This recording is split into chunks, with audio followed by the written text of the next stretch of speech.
Hello, and welcome to another episode of the Nurse Doctor Podcast. My name is Dr. Shiela Ford, and I'm going to be your host. Today, we're going to dive into some topics that I believe need to be discussed in order for us to move forward in the profession of nursing. We're going to share some things about the lack of diversity in nursing. We're going to talk about some of the challenges, and then we're also going to move forward to the importance of mentorship. I have some amazing women here with me today, and we represent yesterday in nursing, today in nursing, and our future in nursing. So if I can get these beautiful ladies to just go ahead and give an introduction of themselves. Dr. Bledsoe?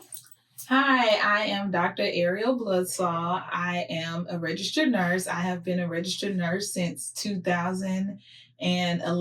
I also teach in the ADN nursing program at a local community college. I've been a nursing professor for the past 9 years. I have a plethora of experience as a registered nurse, from working in med-surg, telemetry, OB, cardiac. You've got a lot of experience. Yes. Wonderful, wonderful. And thank you for being with me today, Dr. Yes, Bledsoe. I'm so happy to be here. And next to me, I have someone that's near and dear to me as well. She is my daughter, and her name is Shiela Ford. Go ahead and introduce yourself, Kayla. Hi, my name is Shiela Ford. I am a recent graduate from a local LVN program. I started off as a CNA. I got my CNA at 18 years old. I have worked in the emergency room. I have worked in family health. So I've worked also in a couple nursing homes, so geriatrics. I'm very excited to be here today and to share my experience from nursing school. Thank you. Thank you both for being with me today. So I'm going to get started just basically having a conversation with these ladies about the diversity of nursing. When I think about, let's go back 3 decades, right? So I have been a nurse for 32 years, and 20 of those years have been in nursing education, okay? So I've seen a lot. But one of the things that I really want to share today is I realized something early on in my career, and I saw it consistently. So that was the lack of diversity. And it kind of blew me away because as I was going through my nursing education, again, 32 years ago, it seems like time is just flying, I would not have thought that there would have been a lack of minority presence in this profession. Mm-hmm. And it had a lot to do with the fact that most of the nurses that were in my associate degree nursing program were African American. So because everybody that was in the space with me looked like me, I had no idea that we had a grave concern and an issue, meaning 2024, I started looking at some data that I thought was astounding, just astonishing actually. And that was the AACN, American Academy of Collegiate Nursing, did provided an article, did a little bit of background on who's at the bedside, right? So they pay attention to the types of nurses that are at the bedside. And that data kind of threw me just a little bit, because what it stated was, as of 2022, 80% of the nurses that are represented at our bedside are Caucasian. They're female nurses that are white. And why is that concerning for me? Is because, as you can imagine, when it comes to chronic illness, who makes up the majority of the population that are hospitalized for chronic illnesses? Yeah, we do. African Americans, right? Mm-hmm. So that really bothered me, because I'm thinking majority of the patients that are in the beds are African American, are Hispanic, but the majority of the nurses that are taking care of them are white females. So why do you think that might be a concern for me? What are your thoughts? I would say personally, for my experience, I've had people say that they don't feel like they're going to get the best care because they don't have someone that looks like them. And they also worry about the compassionate part of it. sometimes I hear that people that don't go through the same things you go through and or deal with the same things you deal with don't understand. So it comes off very brash. So sometimes the care at the bedside is different. Okay. And then maybe because of their lack of experience or exposure with dealing with African Americans and Hispanics that have those chronic illnesses. What are your thoughts, Dr. Beals? I agree with what both of you are saying. I think that being culturally competent is very important, and it's a little difficult to be culturally competent if you're not a part of that culture. So it's important for these nurses to make themselves aware of the different cultures so that the care can be given to them, because it's difficult when you are an African American and you're being treated and you don't see anyone that look like you. And it's like, you want them to relate to what you're going through. But as a patient, it's a little difficult to see that care in them if they, don't look like you and they're not giving you the care that you feel that you need as a patient. I totally agree with the both of you. And as you were talking, one of the things that came into my mind was, wow, historically in this country, we have made some grave decisions regarding African Americans, especially, and healthcare. When we just think back on like the Henrietta Lacks, situation, and we think about the syphilis study, right? We know that here in the United States, sometimes westernized medicine is not embraced by minority cultures because of the mistakes that we've made in the past. Right. So I really believe it is important for us to not stop recruiting those that are not African American and Hispanic. That's not the answer. But I think we need to make these programs more acceptable for individuals that desire to be nurses and are of a minority background, and provide resources to help, right? So when we think about some of the concerns that we have here in the United States with the lack of minority representation at the bedside for a population of patients that truly represent the minority population, I believe we should look at recruitment. But the only way to get to the best recruitment is to what? Probably look at what you're doing now and see if it works. Right? So let's go a little bit deeper. We're going to start. Just let me give you an overview of what yesterday looked like, since I am a nurse of yesterday, right? And I can say that because May of 2024, I had the opportunity to retire. And I'm excited about that. Thank you. Back when I was in nursing school, I truly recall I had just come out of the military. I served my country in the Navy and also in the Army. And I was discharging from the Navy. The reason being, I was not able at that time to go to school during the day. They didn't have a lot of evening and weekend night programs. Very different from what we see today. Would you agree? There's so many different programs now. Yes. So they didn't have that. So my commanding officer suggested something very simple. He said, I'm going to help you get where you want to be. And in helping me get where I wanted to be, which was I wanted to be a nurse, I did not have the background like most people. You probably were influenced to do nursing by me. Yes. What influenced you to do nursing? I feel like nursing has always just been in me, just as a child growing up. I was always that child that looked after my grandparents, and my grandparents had so many comorbidities, and so I was given insulin at an early age. I was checking blood sugar. I was looking at blood pressure and getting meds and starting oxygen at an early age. So it just always been in me to help others and help people. So, and then I later found out that my great grandmother was a nurse. Wow. So it was, just what's instilled in you. You can't help it. You can't help it. So it sounds like exposure. And I know for you, Kayla, majority of my education, I had to go through school while working and parenting. And me sitting on your lap while studying. That didn't work out so well.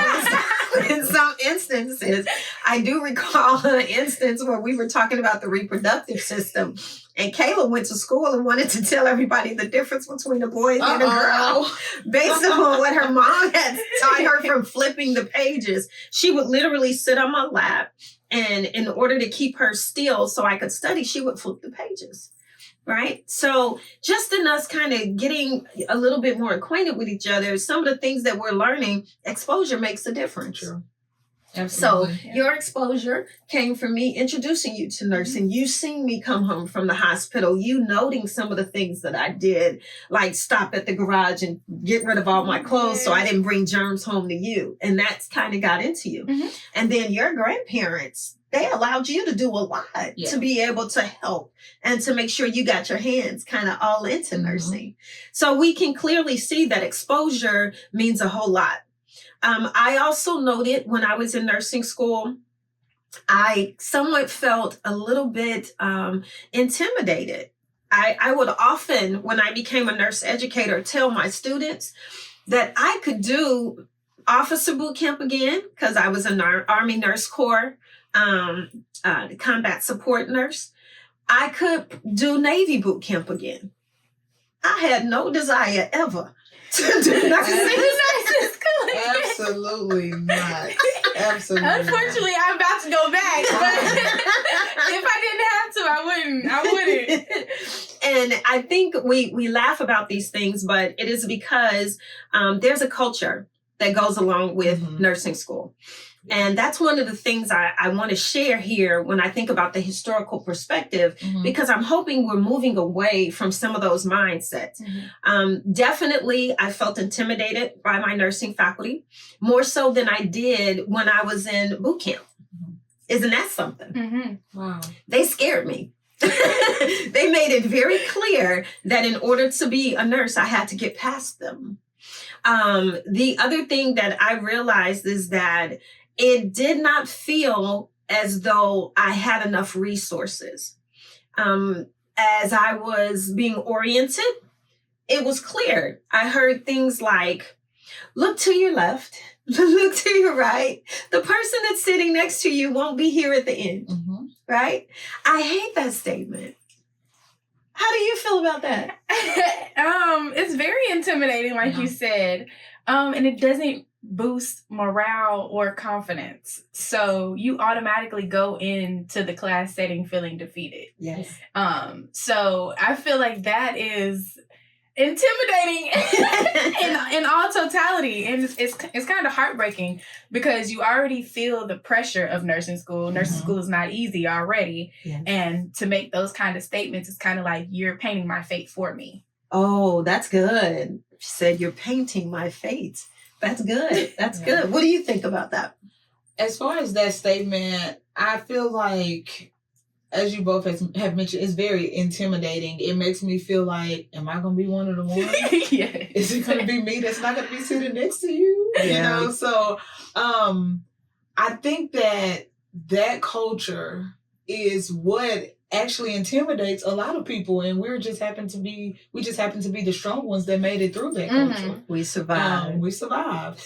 And so I think that one of my goals as a Today nurse is to ensure that our students don't feel like that. That's right. Because even though you're yesterday, my today as a nurse, I went to school in the yesterday's culture, and so I got some of that, like, you don't need to be here. This is not for you because you're unsuccessful on one exam, And so I think that my ultimate goal is to make my students feel supported and be there for them and not have that nurses eat their young culture. Oh, yes. She mentioned it, didn't she? Yes. That is the first thing I heard walking into nursing orientation.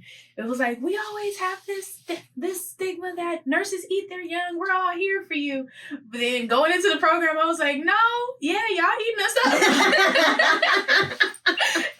So I definitely agree with that statement for sure. So let me ask this question. When I think about, again, yesterday, I think some of these things historically could be the reasons why we do not have a lot of minority that are coming into the profession and going to the bedside. And I also think from my standpoint, my generation of people, we're very sensitive. So I'm glad I grew up with you, because sensitive was not, that wasn't in our household. It's like, hey, tough skin, thick it up. You got this. So I think with going through everything that I went through in nursing school, I had that determination, and also a support group like you two. Y'all helped me get through, but not everybody has that. Some of them, it is just them. So sometimes that tenacity and that strength to keep going, they don't have it. Once they fail that first test, it's like, okay, whatever.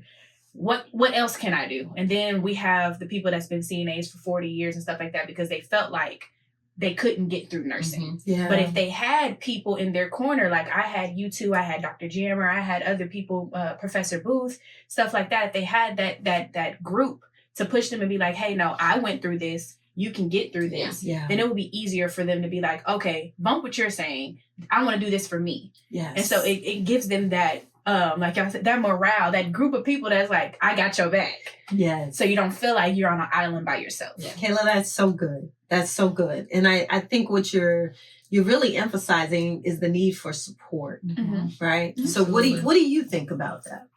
I think that support is major, and oftentimes when we think of support from family, right? But yes, you need support from family, but ultimately you need support from your instructors. You need support from the people that are giving you the knowledge. You need to know as a student that they care. Right? Because, we all know the phrase that people don't care how much you know until they know how much you care. Right? And so one thing that I try to do is make sure that my students know that I truly care about them, and I truly, inside my heart, I care about my students. And one thing that I try to outline is one day you're going to have to take care of my family, my grandmother, me, so I want to make sure that you're prepared. And so, just having the students know that you have my support, not only just your family, you have my support, anything that you need. I think that motivates them. And as you mentioned, when I was in nursing school, we didn't have that, and so you had to have that intrinsic motivation to say, you know what, I got to push through this, even though they say I may be one of the ones or this is not for me. I think that it's important to have that support, be it family, your instructors, even the nurses at the hospitals. Just being a support for you is beneficial. And I think that having that will motivate all of us, especially our students, to be successful and push them through. I agree. Another thing that you mentioned, and it like rang in my ear.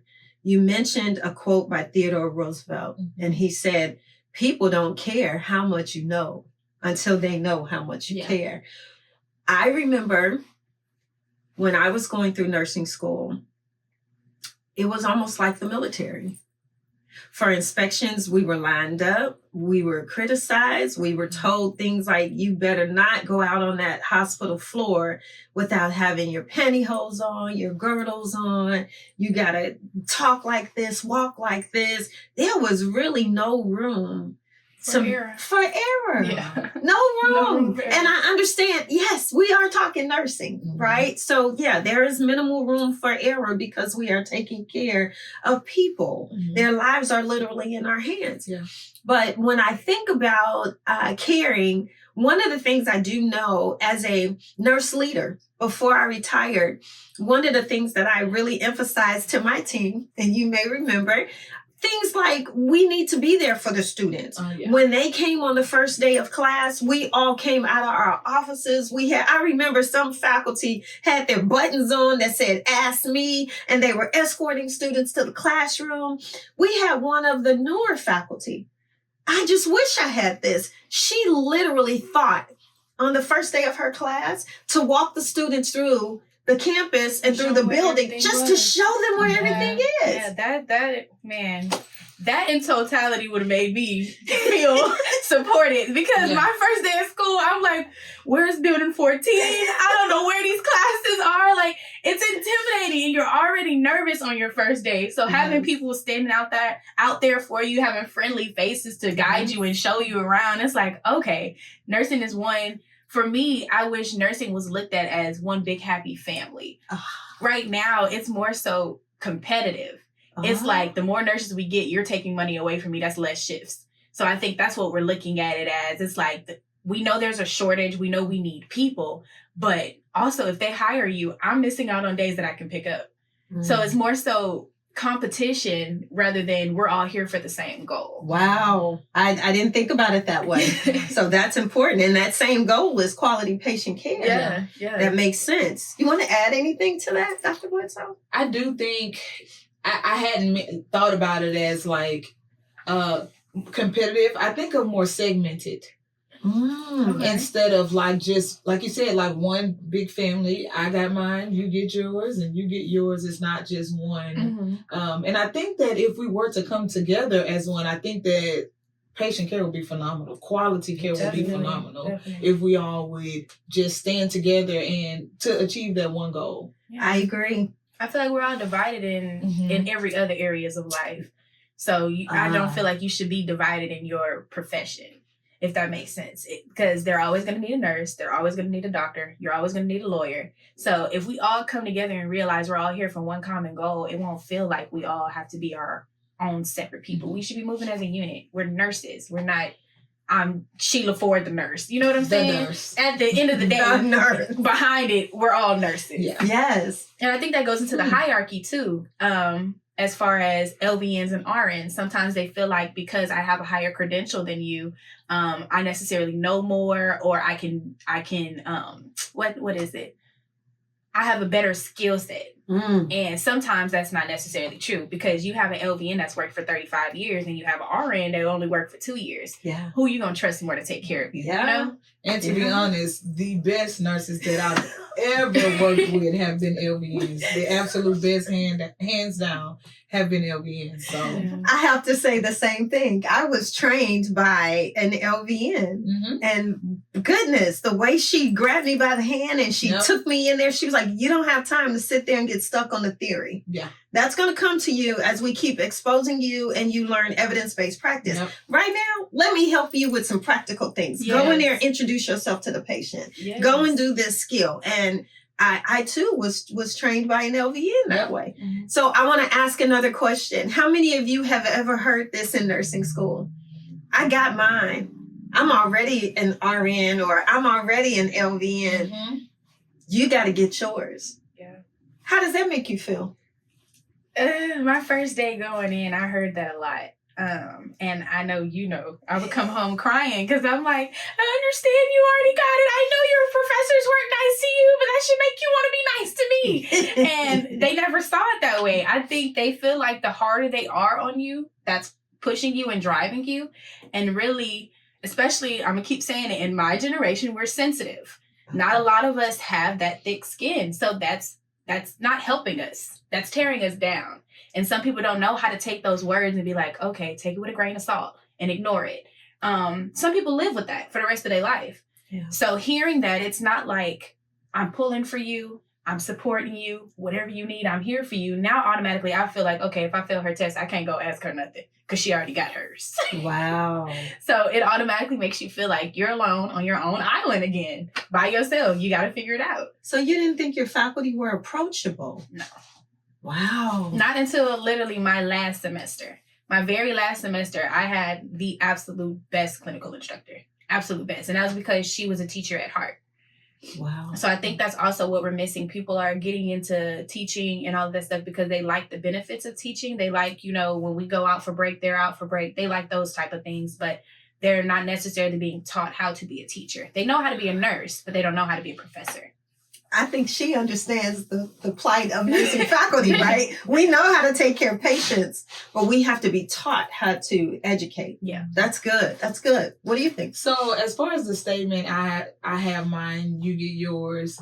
I heard that when I was in nursing school, so I make it my due diligence to never, ever, I would never say that to a student, because I want you to get where I am. It's not, I've achieved this and you trying to get where I am. Yes, you are, but I want to help you get there. So my tactic to my students would never be, or my tone to my students would never be, I got mine, you get yours. And you're trying to be like me. No. I think that, again, we go back to that support. what is my purpose of being here as a nursing instructor if I'm not here to support you and to help you become a nurse? You know, the ultimate goal is so that you can take care of this community, so that you can take care of me, so that you can take care of my grandmother, right? So me having the mindset as an instructor that I have mine, you try to get yours, to me, that's not beneficial to any of us. It's not beneficial to my daddy, my grandma, anybody that you're going to take care of. So I think that you made a good point. You have to be a teacher at heart. And I think that, having a teacher at heart as your instructor, man, you made it if you got a teacher that teaches it from their heart. From their heart. Because again, I'm kind of in that mixed generation to where I had those teachers where, again, they looked me dead in my face and said, you sure you don't want to choose another profession? Wow. You sure you want to be a nurse? I don't think this is for you, after one failure. Exactly. Wow. You know, and so again, it is my ultimate goal to show my students, like, no, you can make it. You can make it. We can do this. We're going at this together and not you by yourself. Yeah. Well, you guys are bringing some very good points to the table for us to discuss. I love that she said it's not you by yourself. Yes. Because I think a lot of times people don't think about it. I think about it in a relationship aspect. So like if you're with your husband and stuff, y'all try to help each other see that it's not me against you, it's us against the problem. And so I think that if nursing faculty saw it that way, then it'll be different. It's not me, I got mine against the shortage. It's I'm helping y'all and y'all are helping me against this shortage. So we're in the trenches together. We're in it together. Absolutely. I think that is 100% accurate. And I hope that we all, because I probably die considering myself a nurse educator, because I'm always going to try and open up. Always an educator. Yes. That's everywhere I go. Nurses are teachers. We are. Either we're teaching our patients, we're teaching our community, we're teaching our students. We are intrinsically wired, I believe, to want to get this information out. Yeah. And I think sometimes we get caught up in the stressors of nursing. It has been a shortage for over 3 decades now. Yeah. You know, we do have more concerns. We just came out of a pandemic. All of that has affected us because more of our senior experienced nurses left the bedside during that time. Yeah. So that's why it's so important for us right now to make sure we have these conversations and you can hear our passion in the room. Yeah. And then I think, like you said, the shortage also, it became an influx of everybody wants to travel.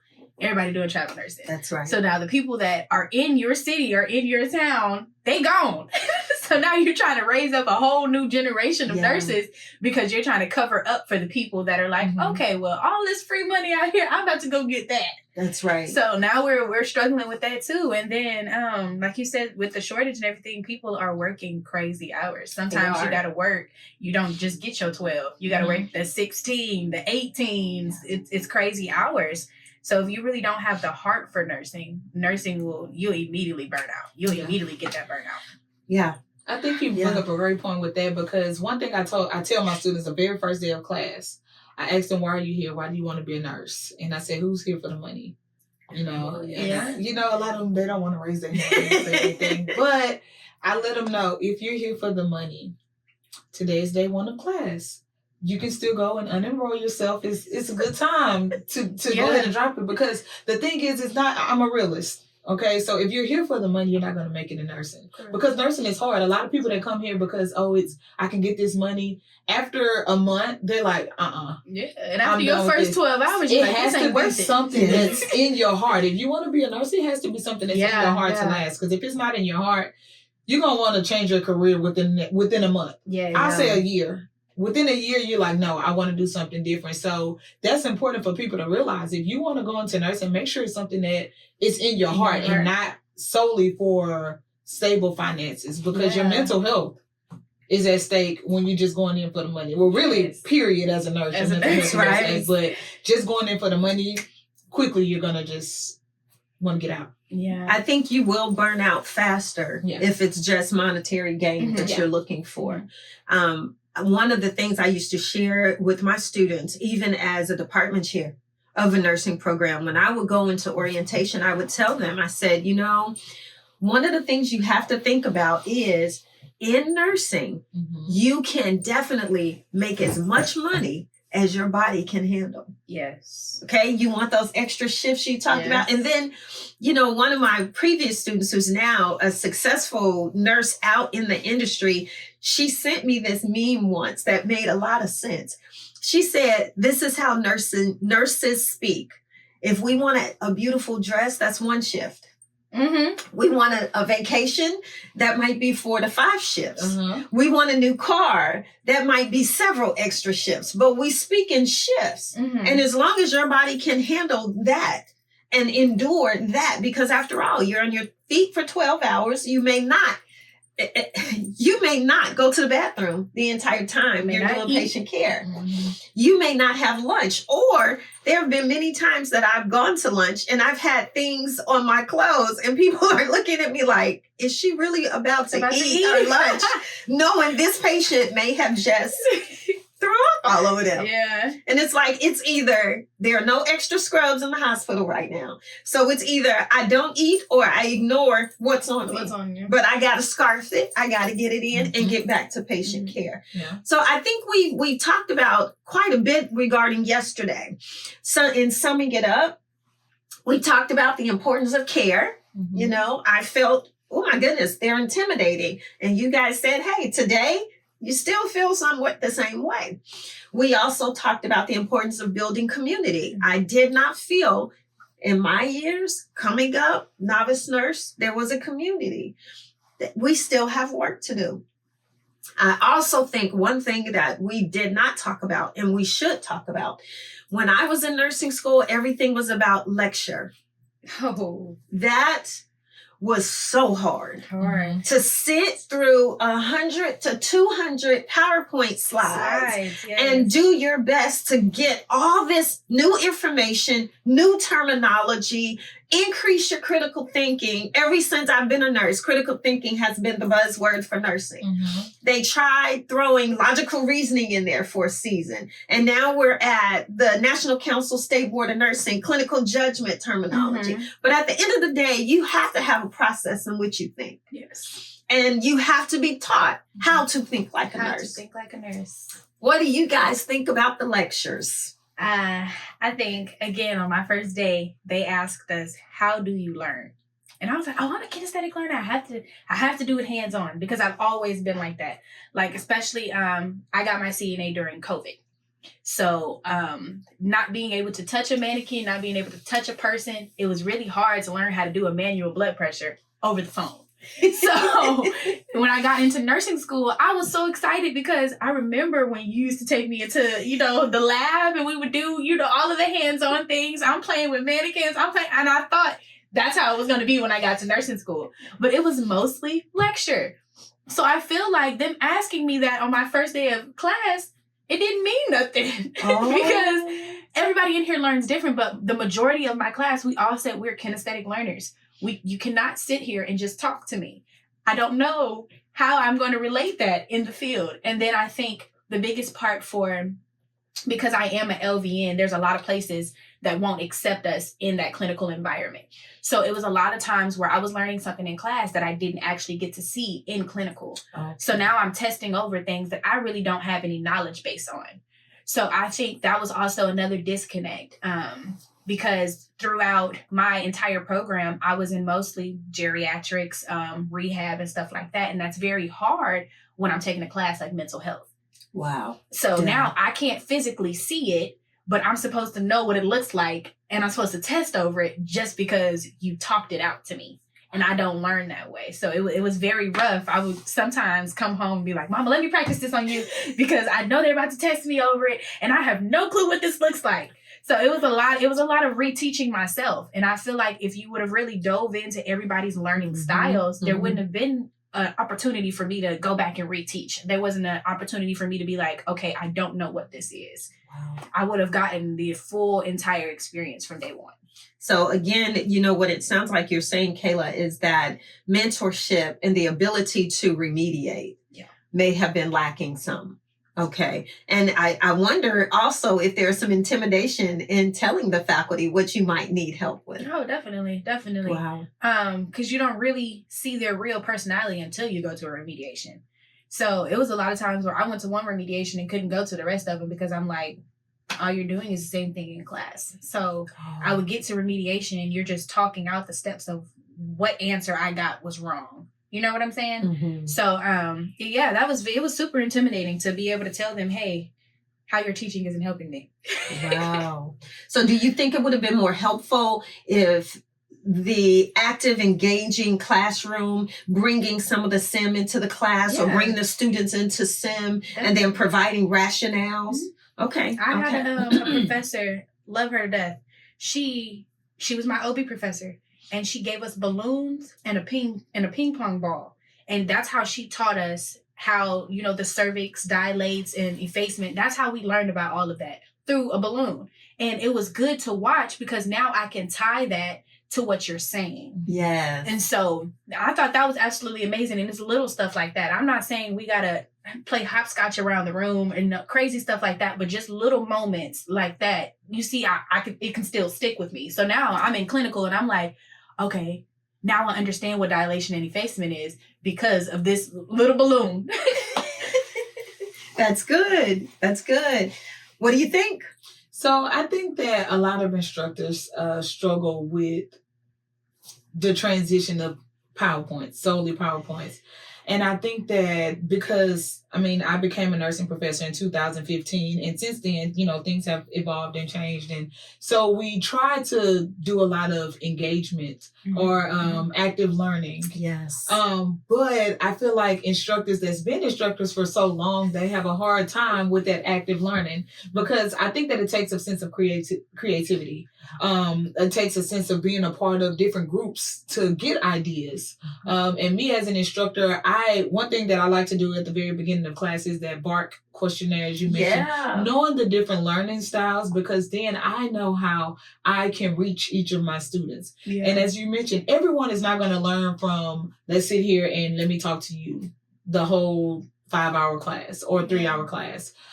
So I think as an instructor, it takes a lot on our part to really want to reach each of our students to get to how they are, what's best for them. Because as I mentioned, this is a team. And so if I want to reach you, I have to try to get to you as what's best for you. And, if it takes being, coming up with creative activities for you to be able to get the knowledge that I'm trying to impart on you, then that's what I have to do as an instructor. But I have to want to do that within my heart. And, and that's where, how do you bridge that? How do you bridge that I want to help them by any means necessary with this is what I'm used to doing? Yeah. I think you have to embrace being willing to change. Yeah. Mm-hmm. And I think you have to get the professional development. Mm-hmm. And like Kayla was mentioning, that community and making among students, making the students feel a part of a community. I think we have to do that for faculty as well. Yeah. Leadership has to make the faculty feel like this is a safe space for you to evolve, for you to grow, for you to try something new. And then if it didn't work, guess what? All we're going to do is revise, revamp, and try it again next time a different way. So if we also have mentors as faculty, I think that would be great too, because then like you guys have been saying, I think it will be more heart driven and not task driven. That's good.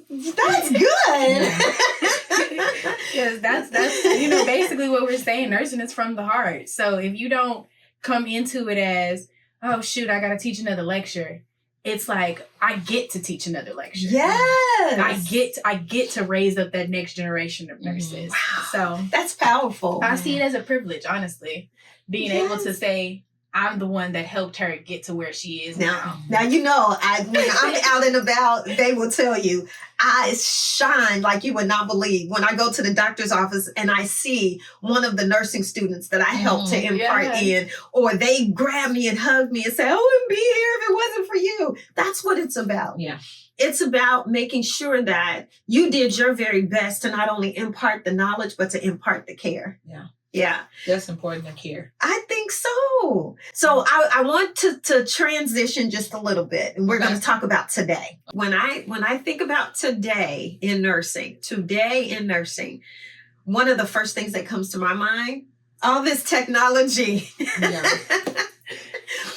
Just think about it. When I started in nursing, they were just introducing word processors.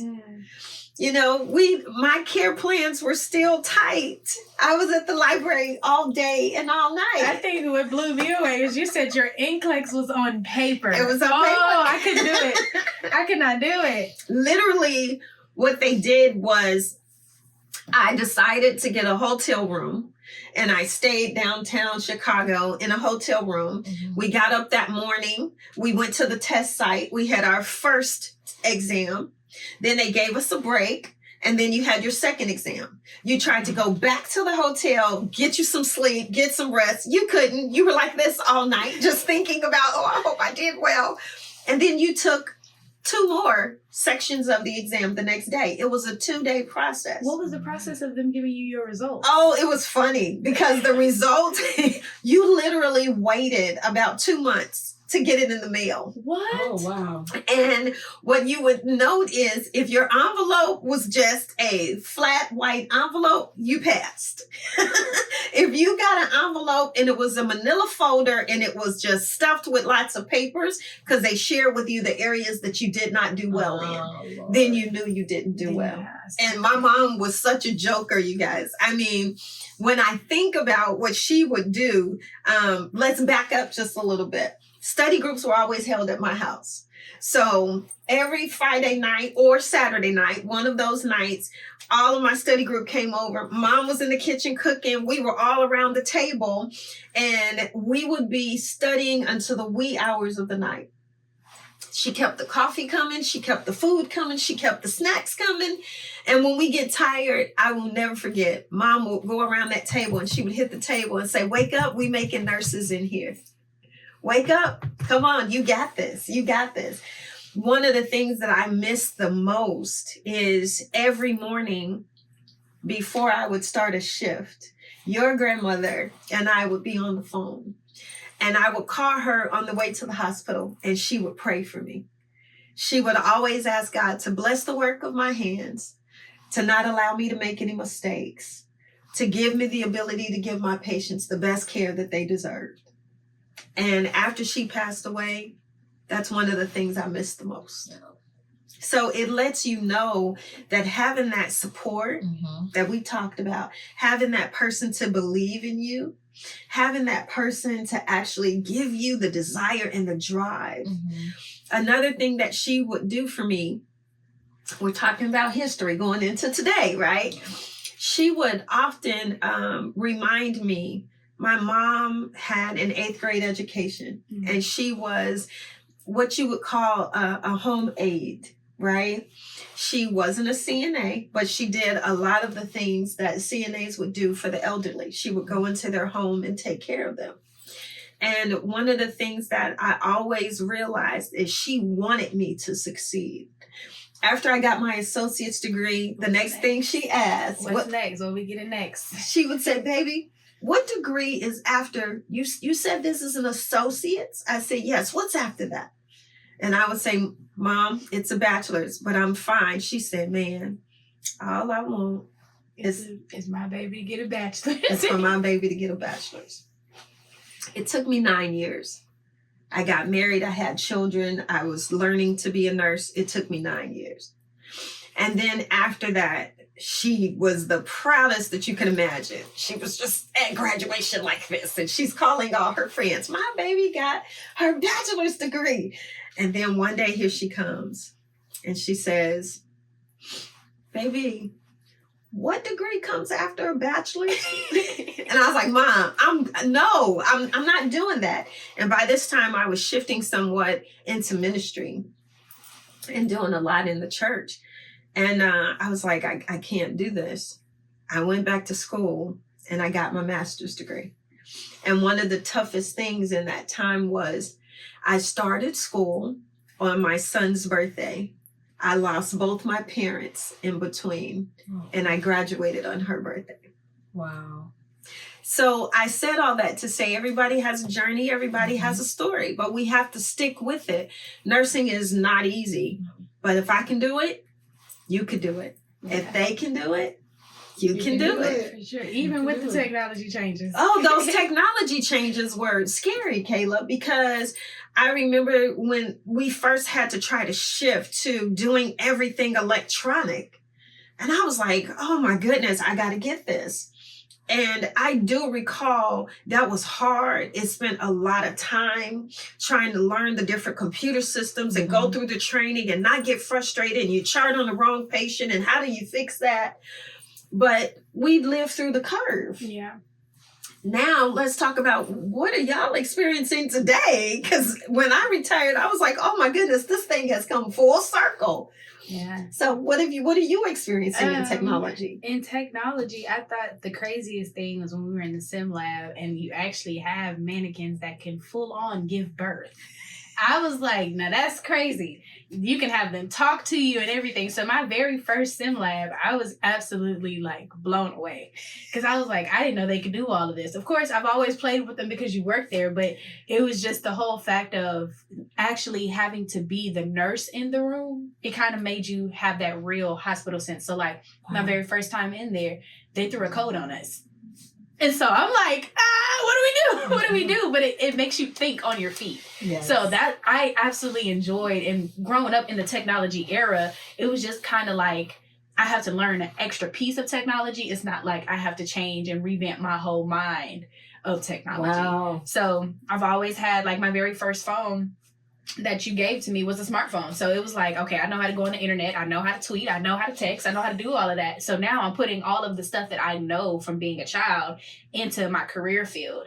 And I actually get to, work on the things that I have strength in. So I think because I grew up as a technology kid, it wasn't that big of a change for me. It was more cool to watch. It was actually very, very entertaining. Wow.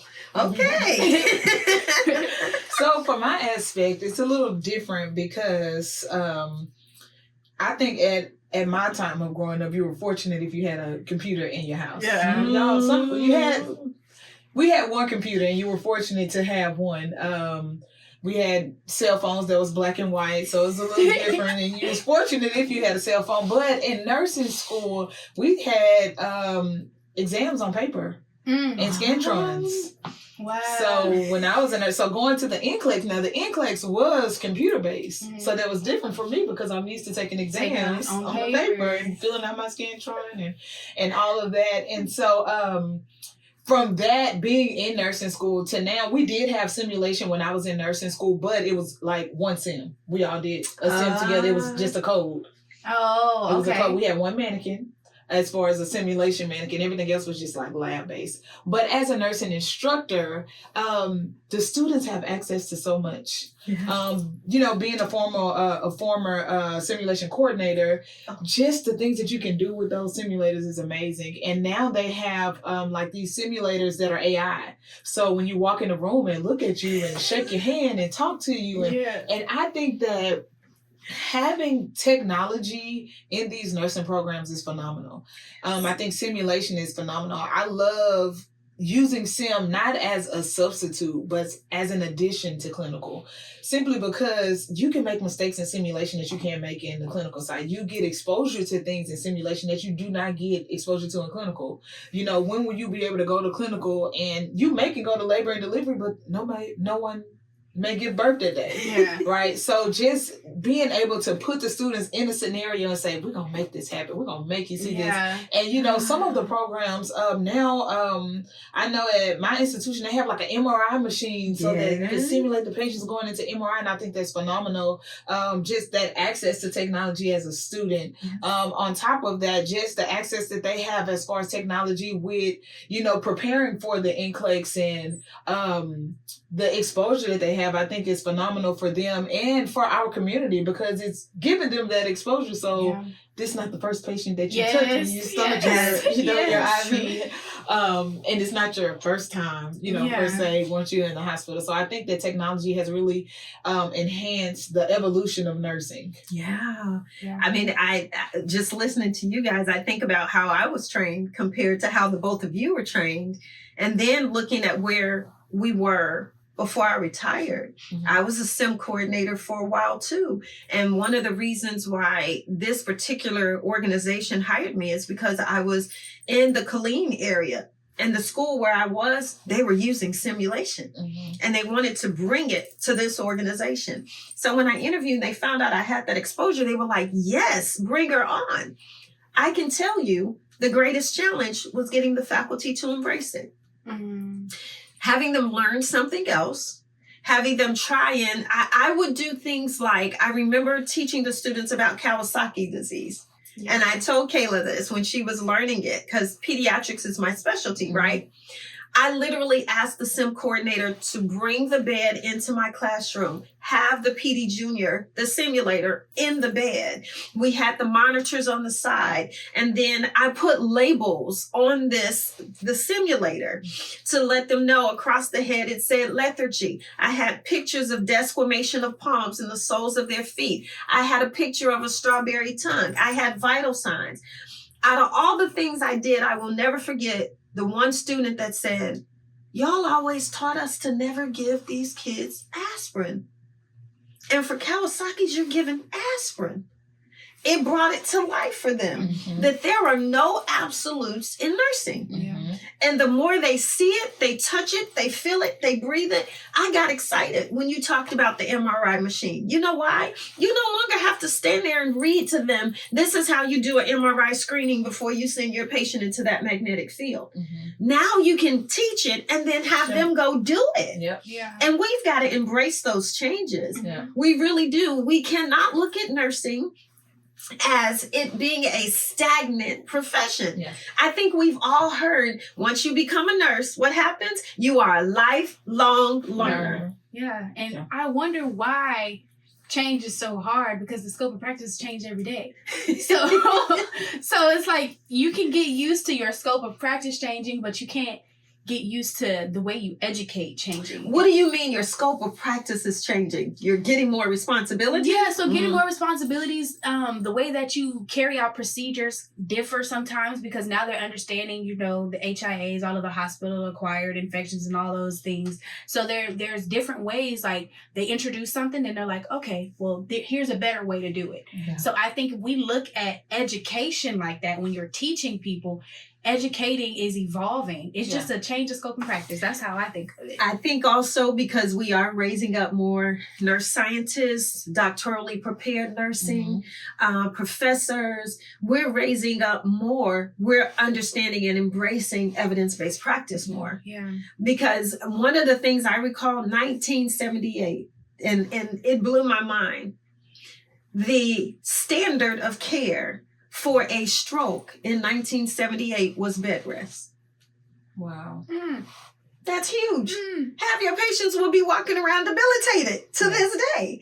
And now what do we know? We have all kinds of protocols, clot bust drugs. We now understand you can put a constraint or a mitten on the hand that is healthy and working, and force use of the one where the stroke is actually causing debilitation, and you have better outcomes. We understand those things now.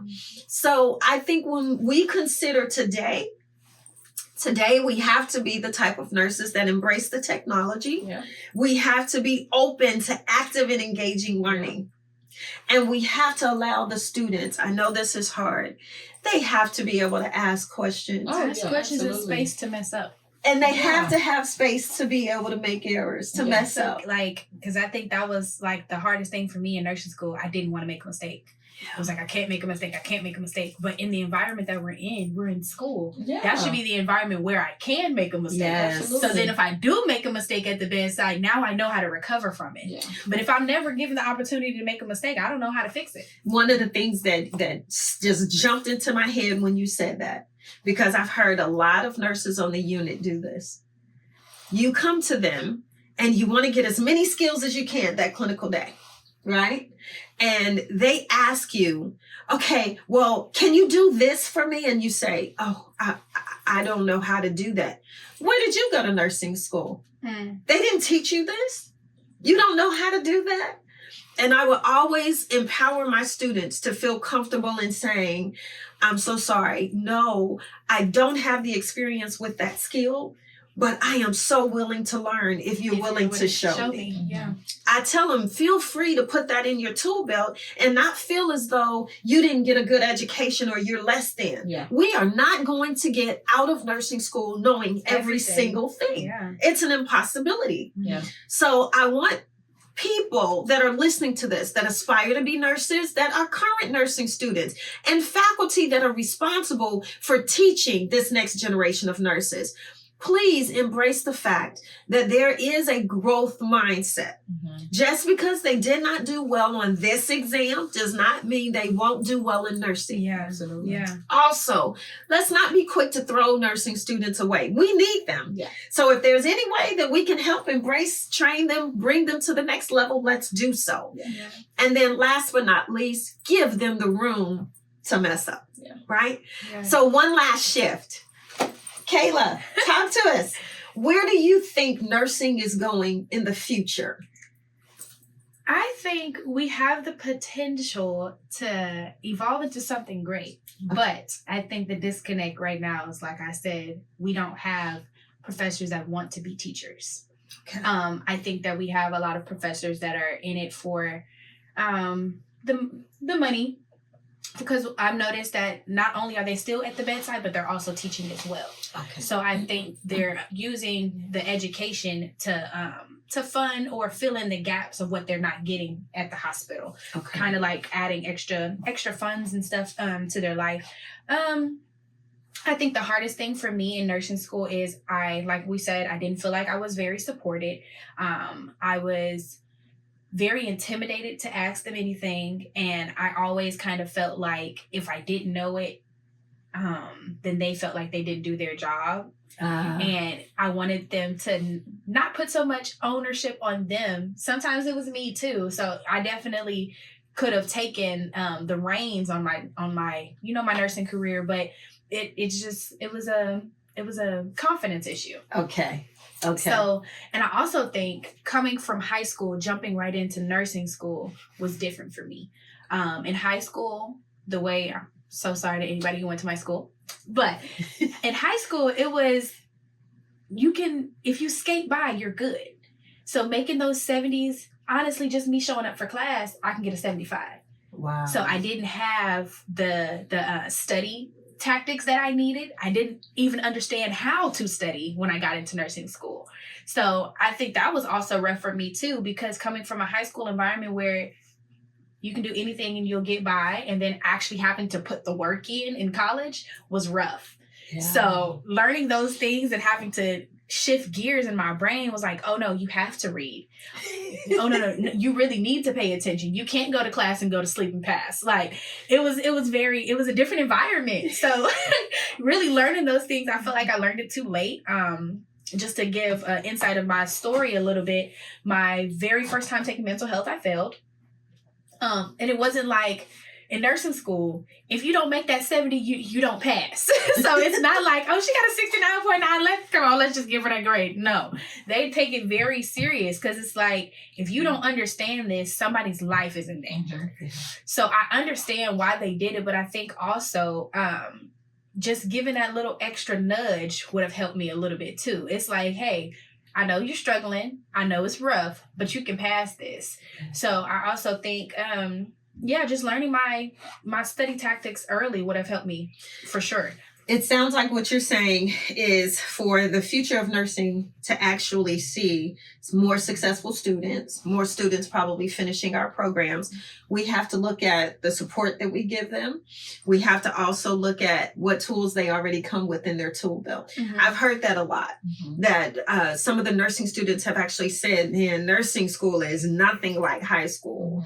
I had to actually study and prepare. Yeah. I know you've mentioned to me as well, you needed help with the testing. Yeah. And every professor is different. So sometimes the way that they word things, that's difficult. Understanding the difference between priority and like what is most important in this. And I think the hardest one for me was select all that apply. I cannot stand select all that apply questions, because it's like everything on here is right. Absolutely everything on here is right. Everything applies. So it's like if I click all of them, now you're telling me one of them is wrong. How? How? So that was rough, man. Knowing how to take the test is rough. It's rough because everything in nursing, when you take that test, everything on there is right. But what's the one thing that you can do that'll help your patient live through the night when you walk out of that room? That's right. one of the things I think is going to be very different, and if you can speak to that in the future. You mentioned AI. I think much like when I first started off in nursing, and believe it or not, we had flip phones, right? We didn't have the smartphones in it. So I lived through the change of what do we do, because these students are using their phones in class. The students are doing all kinds of looking things up and going to various sites, and we're not so sure they're learning it. They just know how to access it. Don't record me. Don't record me during lecture. Don't record me. Yeah. So I watched us embrace the cell phones in class. We start doing, implementing basically teaching methods. I know I used to use things like Socrates, Kahoots. Everybody pull out your cell phone and let's get going. Let's look at this. And then I would send them to YouTube videos. I would put them in groups and have them look things up and present it to the class. We lived through that. Now here we are in the future of nursing. It's upon us. We're living through all of this AI. Chat GPT and everything else. Yes. So you sending them home with a care plan, and they're supposed to create this care plan. They don't have to create that care plan anymore. They can chat GPT and make care plan. Yeah. So one of the things I think that we should consider is allowing them to use the AI, but equipping them to use it properly. Right. You have to understand, just like when we first start Googling and searching and browsing, everything that you pull up is not right. Yeah. Wikipedia is not a reputable source. It's not peer reviewed. It's not scholarly. I think now we have to come up with some policies for AI. What do you think about that? I think most definitely. I think that, to me, AI is not all bad, right? Like you mentioned, if we teach them how to use it. Because I think that it can be very beneficial. And even me as an instructor, I use AI.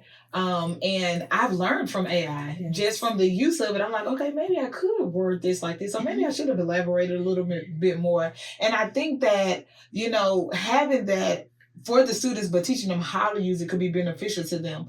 But regardless if we have artificial intelligence or not, it's not going to take the NCLEX form. It's not. So it's not going to it can't take away that critical thinking aspect, because that cannot, you have to have that critical thinking aspect of nursing in order to care for the patients. You can't chat GPT, which patient should I see first? So you're in the moment. Right. Yeah. So I think that just teaching our students how to use it, how it can be a benefit to you versus a crutch. Yeah. I think that that's what we have to focus on with artificial intelligence. But I think that it's an excellent resource for our students, for our instructors, for all involved. Well, one thing I can definitely say today from just communicating with you guys, we've learned a lot. We've taken it from the past to the present, and we even talked about the future. I hope we get to continue this conversation. Yeah, and absolutely. As we think about everything that has come out of us today with such passion and such knowledge of nursing and sharing our life and our stories as nurses, the one thing I want us to walk away with is understanding that we all need help. Yes. That this is not a profession that you can jump into and you can say, I got this all by myself. Yeah. There is an experience that you have that I may not have, and I can learn from it. Things that you know that I don't know, and I can learn from it. So I am always going to fully encourage mentorship. Yeah. You've got to identify great mentors, and I have resources that are on the website to help you with that. Ladies, any last thoughts that you would like to leave with the audience? I would definitely say nursing is a work of art. Nursing is a work of art. That's my kid. I love it because I agree. I would say, as we mentioned in the beginning, people don't care how much you know until they know how much you care. Absolutely. Yeah. Absolutely. Oh, embrace what you don't know. Yeah. Embrace what you don't know and be willing to learn it, right? Dr. Bledsaw, you are near and dear to me. Just from the first day we met each other, I knew that there was something different about you. And the one word that kind of sums it up for me is excellence. Oh, wow. Everything that I've seen you do, us working on a team together in nursing education, you always bring excellence. You always bring a different perspective, a quality perspective. So I'm excited and I'm looking forward to what you're going to do in nursing, in the future. I think good things are ahead. Well, audience, that's ending today's episode. I am so glad that you decided to spend some of your time with us. I hope there was something that we said that kind of provoked additional thought. You felt in your heart, oh yeah, I can relate to that. You might have even come up with some things you want to share. Just make sure you go ahead, you give us some comments because I read those. You share this podcast. I'm sure there are others out there that can benefit. And then subscribe so you are aware of what's coming up in our future, other podcasts that we're doing or other activities. Lastly, I want you to always remember, I woke up this morning and this is what was in my heart, and I'm going to share it with you. Mighty is mentorship, and those who delve into mentorship become mighty. So mighty is mentorship, and those who embrace and delve into mentorship become mighty. Last but not least, thank you for your time, and always remember, you got this. You got this.